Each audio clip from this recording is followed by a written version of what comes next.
I have never once made a lure out of genuine redwood cedar. It's kind of hard to get. You like my color of hat choice today? It's like the wood. Rich J, thank you. I just got your letter and piece of wood. That's all it takes to make me happy, is a letter and a piece of wood. Let me read this quick. In an effort to keep this short and sweet, I've been subbed to you for about 2 years and think that I've watched every video. You inspired me to make lures, carve other things, and begin other woodworking. You're funnier than most people I know. Chill and relaxed, entertaining and wholesome. Thank you. Thank you. This is a piece of redwood. From what I understand, it's pretty difficult to find and purchase. For us in the Midwest, research I did shows that there are few redwood farms. Really, that's good to know. Can you imagine having a redwood farm and a 200 foot, 400 foot, I don't know how tall they are, trees and everything? Maybe I should do fun facts on redwood trees, because it's an interesting tree. It's a beautiful wood, tough knots, it reminds me of cedar. Enjoy the bottle opener. He made me a redwood bottle opener lure. Thank you. By the way, Rich's wife, it's okay for him to buy soft plastic supplies. Little birdie told me to mention that. Okay. As for lure type, I don't know yet, but you know what? One day, 12:19. I was running some errands this morning. I actually woke up at like 6 something today. I'm the only one who cares about how early I get up, aren't I? It's completely useless for me to mention that to you. Let's make a lure. Really all I want to do is make a crankbait. I don't need this much wood. Let's rip this in half. Man, I want to do a deep diving, flat-sided, square bill crankbait. That's how I decide what I'm making. I say it very slowly and reassure myself with everything I say, and then we're good. Oversized Magnum crankbait. Scratch deep diving, shallow running. I was catching fish the other day for some shallow stuff. One day.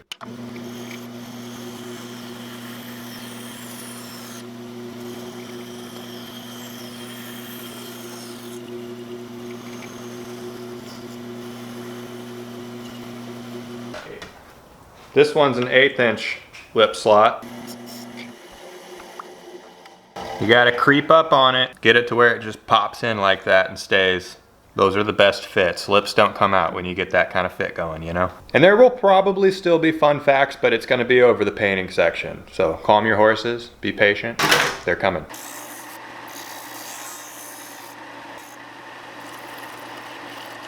I agree that that is beautiful wood though. Oh, jeez.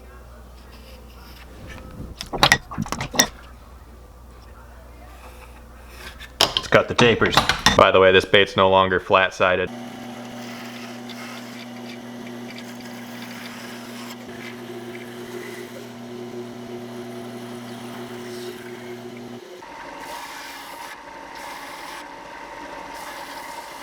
Now, chamfer lines from the belly all the way up to here is where I'm going to take off material. And there's going to be this shape left towards the top, and that's the thickest part. That puts more floating power or buoyant wood towards the top of the bait, and then your lead down here can interact with it and make for a very stable bait. And you can put a big lip on here and have it just crank like a maniac. However it is that a maniac cranks. Okay, let's see how fun it is to carve this wood. Yeah, this is easy.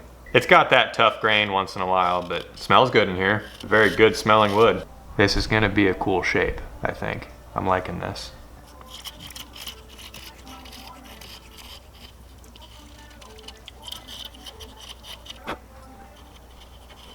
Coming up with some plans for the paint job and everything in my head right now.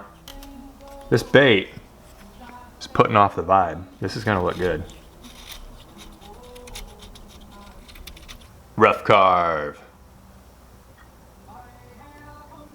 Yeah, that looks good. We're gonna bring that rough carving all the way down to a 300 grit. Not necessary on normal baits, but this one's having wood grain show through, so it's necessary. You could go even more than that too, but this is a 1 day. Excuse me, 1 day. So it's these, that, and that. Those little lines are way harder than the rest of the wood around it, and it makes sanding weird, because those will stay and you have bumps where those lines are. You just don't want to make those soft sections too deep. It can get out of hand quick. All right, the bait is the exact shape that it needs to be. I'm just smoothing every surface off to 300. I'm at 220 right now. And I've made the decision on how I'm gonna paint this. You already know, you've seen the thumbnail. These wood grain baits can be tough because you're not supposed to put anything on, you just want the wood grain, you don't want pen marks seen through on the finish, you know? Kinda wanna do just a big circle lip with a flat spot where it touches the bait, like that. Those style lips work great and they're easy. I recommend them. And you can sometimes get a fantastic hunting action, like it's wiggling over here and it wiggles over there, wiggle, wiggle. And it does that the whole time while you retrieve it. You can get that with a circle lip like this. Fun fact.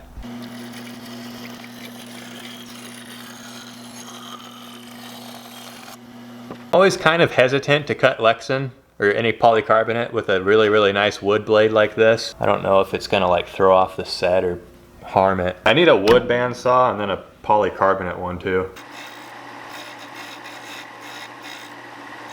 And it is actually easier to get shiny smooth finishes on round surfaces when you're making your lip. And that's another reason why I like fully rounded lips. Just convenience in making and making it look nice is it's easy to achieve, so that's why I like it. Function schmunchkin. We're making lures here. You can catch fish on a block of wood. I don't make lures for fish. Nobody makes lures for fish. Unless it's like a super, like they're working hard trying to figure out new actions and new techniques for fishing and specific lure applications and stuff. But you know, it's to the point where otherwise you'd be able to catch a fish on tons of other stuff otherwise. And it's like, it's not for catching fish. Are we in agreement here? It's just pleasing. This is my pleasure, just like at Chick-fil-A. What I say to the fishermen, my pleasure. This is to catch fish on something that I want to catch the fish on. Otherwise, it's 8-ounce jig head with twister tail all day, or hook and worm. A nice short set-in lip, but all the water that lip's gonna catch is like close into the face. And when you think about that, if you have something far off of your face that's catching water down there, it's like, woo! Catching water very far away from what's stable. The lure is stable. If the lip's far away, it's gonna catch water and it's gonna blow out. And when you're catching water further out here, it's just like something balancing like this. And if you hit it way out here, it's gonna move more, you know? If you hit this, you're more stable still. But if you hit this, you're gonna, and that's what gets the walking action going, where it's wobbling, but it's doing this. That's what that is. I'm really explaining a lot in this video. I should just stop and do the one day. So another thing that I've found that helps with the walking action or the hunting action is to actually give it a long skinny lead hole and bring that lead up a ways. And by a ways, I don't really know what I mean. Probably it's just further than normal, and it puts more weight towards the top, which gets it a little bit more tippy. And just like we were talking about with the lip pushing it over, that's kind of doing the same thing with a long lead hole. It's just making it more tippy. Long, skinny lead hole. Center mass weight placement. It's based off of where, you know, it's most balanced, which is right there. So now still the majority of the weight's gonna be right at the belly, but there's some of it up here too, probably to about where that darker mark is. What do you know? I didn't plug in my lead pot. I got a new socket strip thing. I got plugins down here from the pot now. Moving up in life. It'd probably be best for me to shoot the fun facts about redwoods right now as the lead pot heats up. That would be the most efficient use of time. Oh no. I just had that under the lead and it was dripping on it and burnt the wood a little bit. Let me see if I can sand that out. I think the answer is yes. Yes, you can.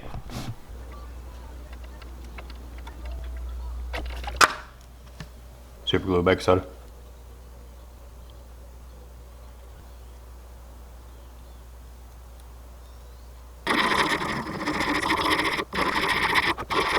Sorry, I thought I was recording. And like first shot, I put that lip exactly where it needed to be. I don't worry about getting super glue on the wood. You wouldn't be able to see the super glue after you put the wood sealer on. Before drilling eye sockets, I'm gonna saturate the spot where the eyes are in super glue. That way I'm guaranteed no tear out while I drill.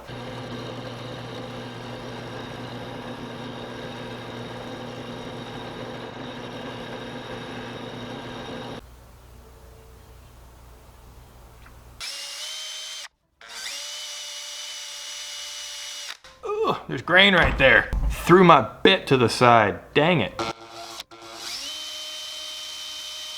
Yeah, I remember that about cedar now. As you can see right there, there is grain running straight through where I needed to drill and it threw my bit over.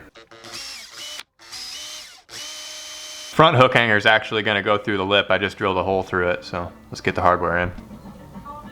Quick, glue setting. Ooh, that's a tight fit. Yep. That lip and line tie will never go anywhere. I thought I was gonna break that screw eye. Probably because the glue was setting too.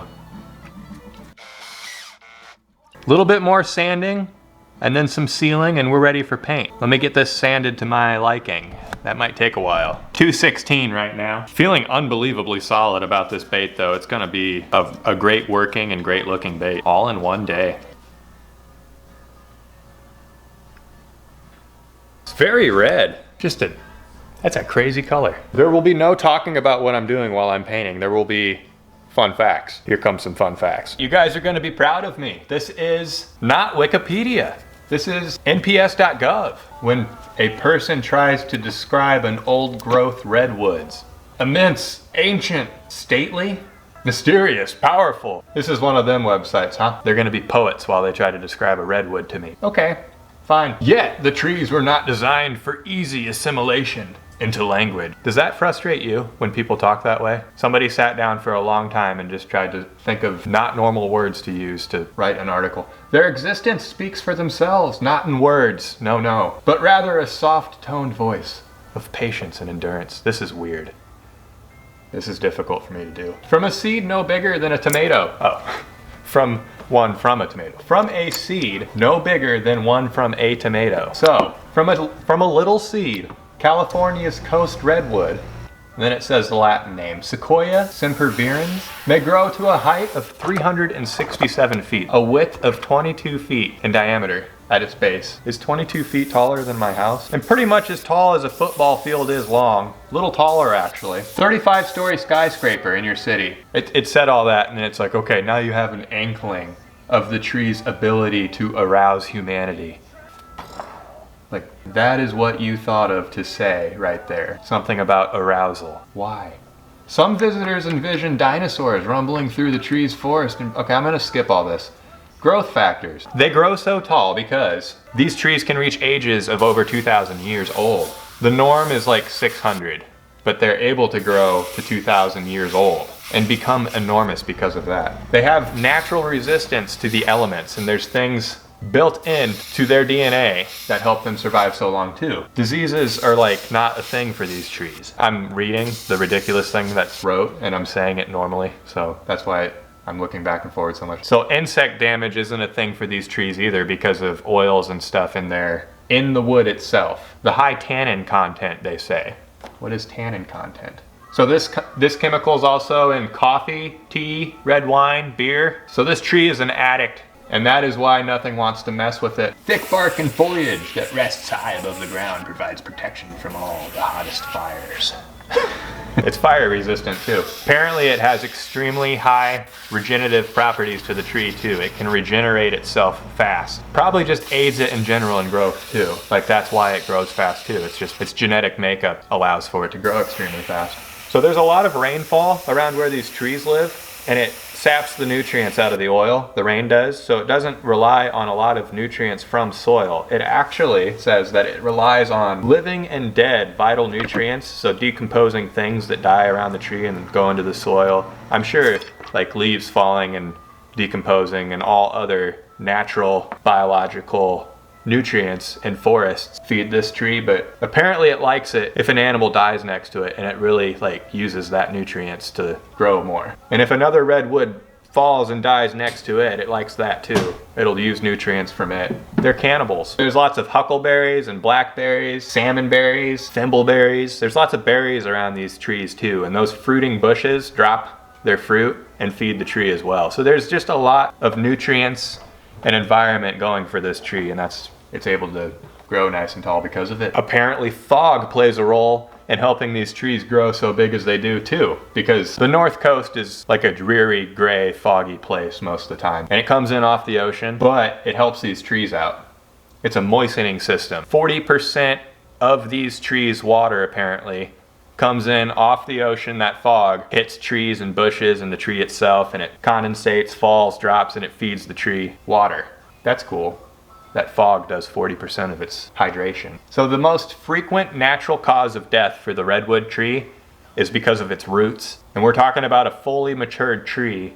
It can die from wind throw. They don't have any tap roots, these trees. So the roots only go down 10 to 13 feet, and you have this 300-foot tall tree supported and rooted in with 10 to 13 feet of roots. They spread outward 60 to 80 feet. You try to think of the stability of that. It's a thin, very spread out piece of something in the ground supporting this enormous 300-foot tall piece of wood. Right around the base, it can all just crack and the tree falls. They move hundreds and hundreds of gallons of water daily, sucks it all up and sends it up that trunk to the leaves. The sapwood in the center, so not the center chunk, that's the heartwood. The sapwood is what sends water up. Sorry, my computer's touchscreen. As far as it possibly can. Further the better. And then during the summer, there's wet periods, there's dry periods, there's day, there's night, and there's all this contraction and expansion. The whole thing's like a beating heart and contracting, expanding, and it's helping send water up as high as you can from that thin little spread out root system on the bottom. So there's Dawn redwood, there's giant sequoia, and there's coast redwood. There's 3 different types of these trees. Dawn redwood is a small tree. Giant sequoia is like here. It's thick, but it's not as tall as a coast redwood can get. This particular piece is extremely difficult to find and purchase in the Midwest. So this could be a piece of coast redwood, I'm not sure. Didn't say. It's redwood though, and I've never actually made a lure with any redwood before, so. And that's it, fun facts are over. That was good. That made this piece of wood a little cooler. Lead pot's hot, let's go. You getting fussy? One day. What you wearing, Rosie? Looking good. Either my clear coat's really old and expired. I don't think they come with a date on them, but this is an old can, years old, and you'll see in a second, the bait kind of got weird. It's either the clear coat's old or there's something in the cedar wood, the redwood, that reacts with the UV stuff. It ended up having white splotches in the body. And then towards the head, it's not smooth. Like where it gets thin, it's not smooth at all. I probably just need to get a new can, but I can't do anything about that. That white splotch. I wish that one wasn't there because then this side would be, you know, relatively okay. Bait looks beautiful. Apart from there being a clear coat issue, that's a beautiful bait. I'm gonna let this set in there for like another 10 minutes and we're gonna go fishing. Grabbing the scale today because we are here at a nice pond with a bait that I know can do the job. I mean, really the clear coat's not even messed up that bad. That's probably gonna last a long time. It just had a little bit of curing issues, okay? The lure's fine. I don't know why I'm trying to make excuses for the lure now. Whoop! Oh, dude, it like puts off like a glow in the water. What the heck? It does the hunting too. It does everything you ever wanted. Spectacular crankbait action. Just spectacular. It looks amazing from the surface too. It's like goldish brown with red and white flashes when the belly kicks. And it's pearlized scales that are white, so it's cool. Excitement has been reinvigorated around this lure for me now. Don't worry, I got a backup pond. Always have a backup pond. Just gotta text the person, get the permission. You may have heard of this person before. So, I fished here for like 2 hours and probably caught a dozen fish with that bait. And they were all extremely healthy, amazing largemouth bass. Nothing but largemouth bass here at Kevin's amazing pond. Let me go back out here and catch one more fish and actually make it official for video, but this is me extremely upset. Blood is just boiling right now. I tell you what, Kevin even came down here and talked to me. And he was telling me about how none of the fish in this pond are over 2 years old right now because he killed it off and he started new, and it's just amazing the size of these bass and they're only 2 years old. Yeah, it's almost 7 o'clock too. Am I recording right? Yeah, I'm recording right now, good. It all goes perfectly until you realize you're not recording, I tell you what. Oh, I even caught a bass while all of these feeders were going off and the pond was just blowing up and I was catching that bass. And it was one of the craziest bass catching experiences of my life, and I thought I was recording, and I was not. Got one. That was a bass though. There. That was a good, oh, you just took a lot of drag. Oh, and I lost you. Okay.